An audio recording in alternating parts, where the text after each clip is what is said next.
Snowman back with you again, and today I'm going to be taking the Dremel here and making a quick and dirty router table.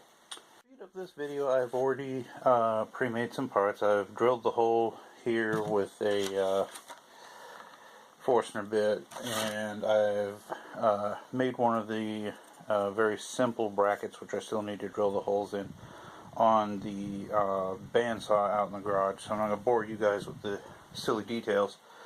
But I have a piece of 5/8 millimeter. Now the reason it has the lines drawn on it is it's a scrap left over from another project. And what I mean by quick and dirty is this is literally going to be bolted right to the corner of the workbench. Now the only drawback to that is while I'm using this thing, I will not be able to open this drawer.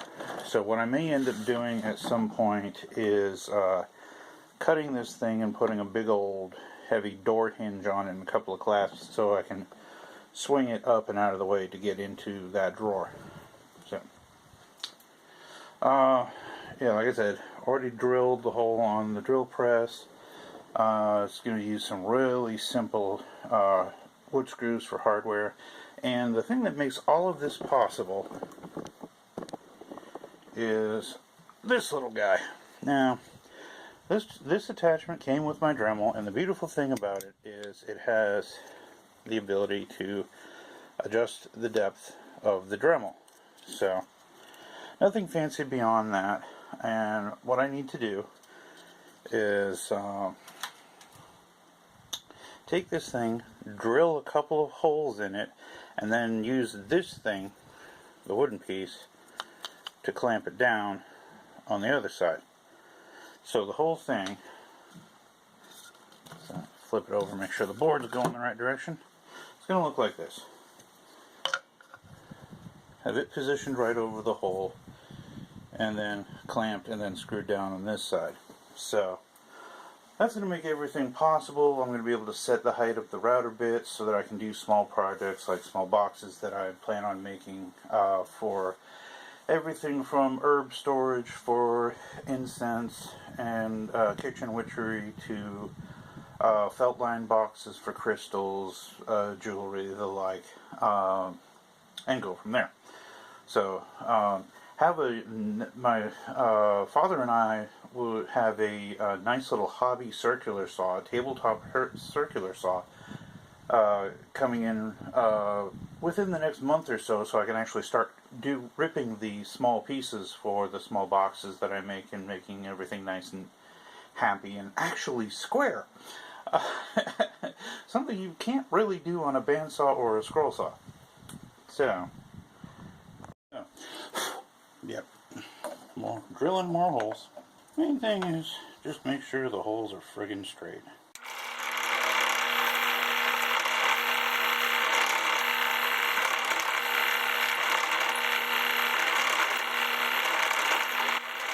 Now the reason I'm peck drilling like that, going in and out, is to clear chips off of the drill bit so it doesn't bind up, overheat. It's soft pine, so I don't want the hole to be too oversized. Things like that.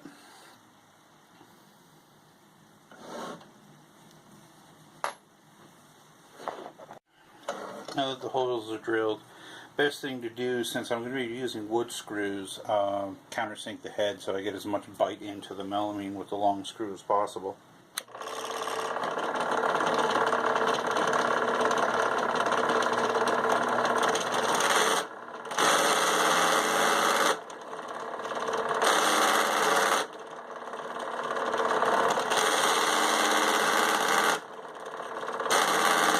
All that noise is because I used the wrong countersink.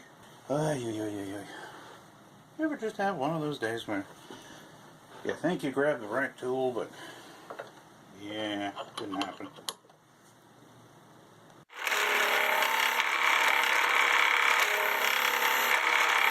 Have one of those projects where you think you measured everything properly, it looks good, everything's nice and countersunk and nice and pretty, then you see that the screws go all the way through the material. So what I'm going to have to do is, for now, until I make another clamp out of another piece of wood, is to make it functional, take some washers and space the screw heads up so that they don't pierce all the way through the melamine, which would really hamper the use of the tool. I know. Messy, disorganized workshop. If you guys have been watching my channel for any amount of time, you know, that's common. As you hear me fiddling with stuff off camera. Putting a couple of washers on the screws. Hopefully that'll take up enough of the screw thread to make the depth better. And okay, it's closer, but the tips still go through the melamine, so I'm going to do one more wash of each and that'll take care of the slop.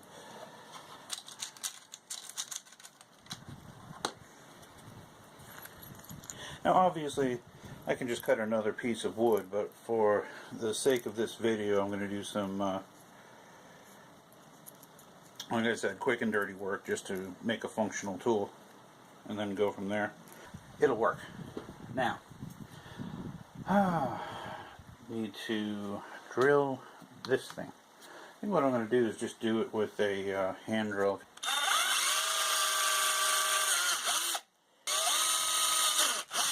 There we go. Simple enough. Alright.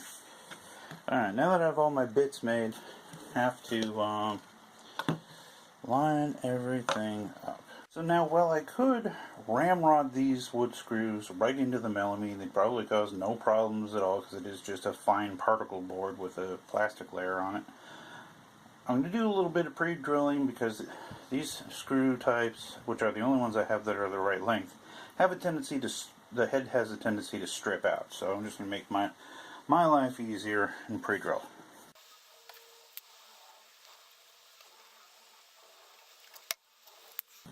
One simple little tip that somebody, I want to say I saw it on a YouTube video probably years ago, is you're drilling a blind hole, you're not drilling all the way through your material, and you want to stop at a certain depth. A little piece of masking tape on the drill tells you where to stop, and makes it a lot easier. When you only want to drill in a certain distance, you can mark it. You can pre-mark it. So, figure out how deep you want your hole. I'm going to go probably, say a good 3/4 of the way through the melamine. And then just tape on your little flag. Now the reason I do it like a flag and I don't wrap it completely around the drill is as you're drilling, this little flag of masking tape will actually brush your sawdust and your chips away for you. It makes life a little easier.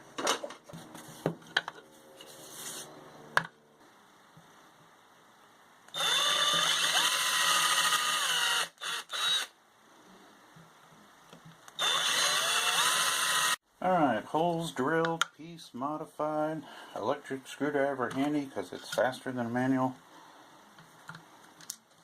And this part of it is pretty much done. Just make sure you line up your attachment over the hole that you drilled your melamine.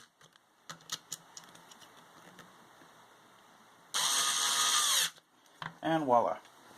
Now I could stop here. Those screws and those washers are more than strong enough to hold the Dremel in place while I do the routing on the small pieces of wood that I'll be working with. But I know myself. I get heavy-handed sometimes, and sometimes you just need to have a little extra insurance. That's where this piece comes in.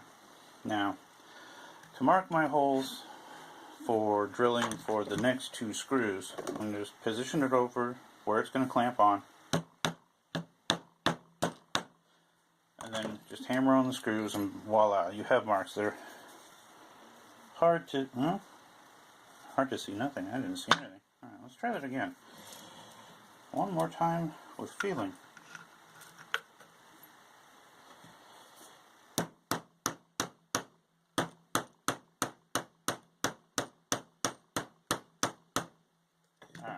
There we go. Now we have marks we can see. I'll just darken them with a marker here so I know where the heck I'm drilling. I don't have the best eyes.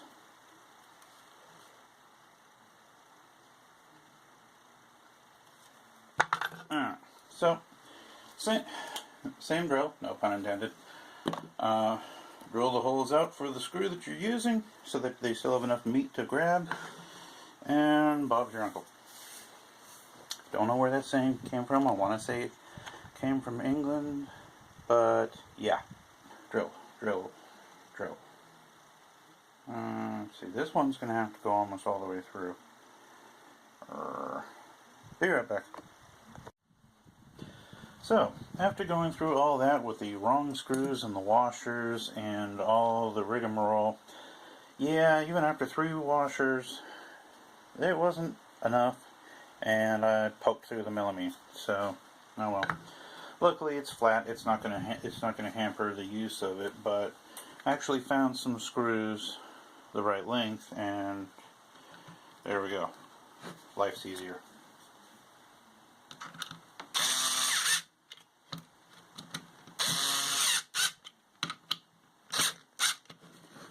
And ta-da! Alright, so after all that mess, we have a functional attachment. So next step is going to be to drill the holes to run the mounting screws to mount it to the workbench. Things I have to look out for when I'm running the screws into this workbench for this piece is there's a metal rim on this Harbor Freight workbench that the melamine top is bolted directly to, so just in case I do go all the way through the melamine with my screw, I don't want to run into that metal piece and then have the screw not hold things down securely. So I've got to move the piece in about 3/4 of an inch, and then the screws that I'm going to do at this side, I'm going to have to move those in about 3/4 of an inch from this edge, and then everything's going to be happy. I'm going to mark out and pre-drill the 4 holes for the screws to hold this down, and be right back.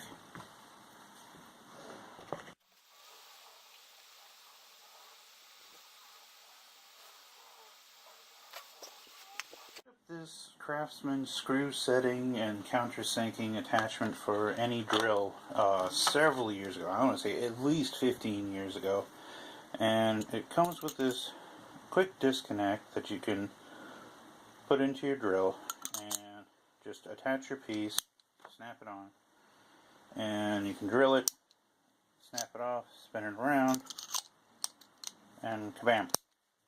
You have a screwdriver bit to run your screw in. Now, that's nothing new. They're out nowadays as well, but the ones that are out nowadays aren't built this beefy. This one can take some friggin' abuse. It comes with several different size countersinks so that you can use different size screws, different size drills for the different size screws, and it also came with a bunch of hex drive drill bits, which of course I've lost half of. And it came with some long screwdriver bits, which I've also lost over the years, and replaced them with countersinks. So it's a nice little kit. If you can find one on Craigslist or eBay or somebody who is selling one of these sets, if the bits aren't all worn out and trashed anyways, pick it up. It's really friggin' handy. And unfortunately, since Sears has pretty much gone belly up at this point, the free replacement doesn't really apply. Not gonna worry about it. It still works. One thing I didn't take into account is that if you're going to use this attachment on a drill press, it's a fairly long extension, so on a little 8-inch drill press like mine, I'd had to take the table off that I made for the press because of the thickness of the piece itself and my drill block, so my sacrificial block. Kind of didn't work.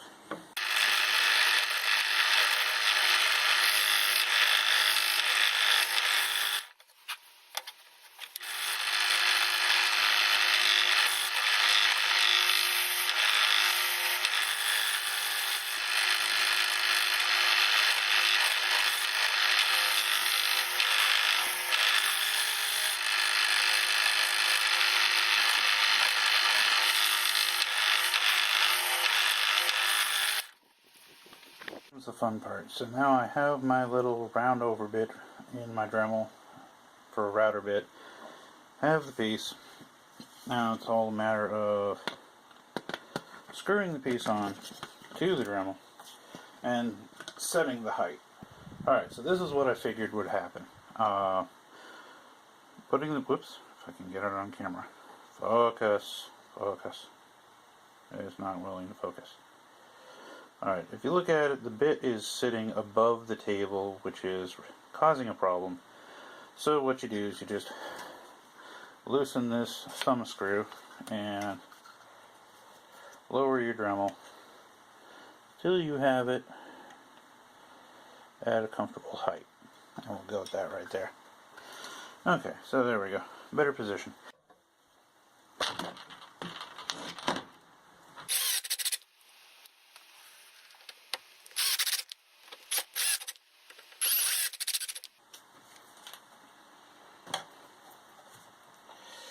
Oh yeah. Okay, so that's everything. It's attached to the workbench. All I gotta do is plug it in. I will be coming up with some kind of dust collection system for this in the coming days.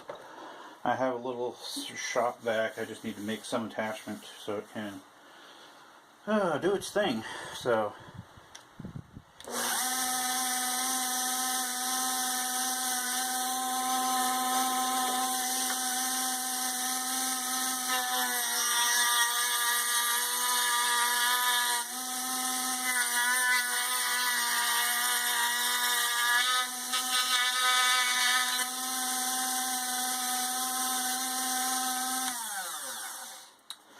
And there you go. I still have the bit set a little bit too deep, so it did a round over edge, but you can see this little step that's left. Plus this is just a cheap piece of plywood, so no worries there. But the theory is sound. It does work. It's very, very stiff. I mean, I can practically pick up the bench by this thing, so it's not going anywhere. But good Lord, does it make a mess. So, alright, so quick and dirty project done, and as always guys, more to come.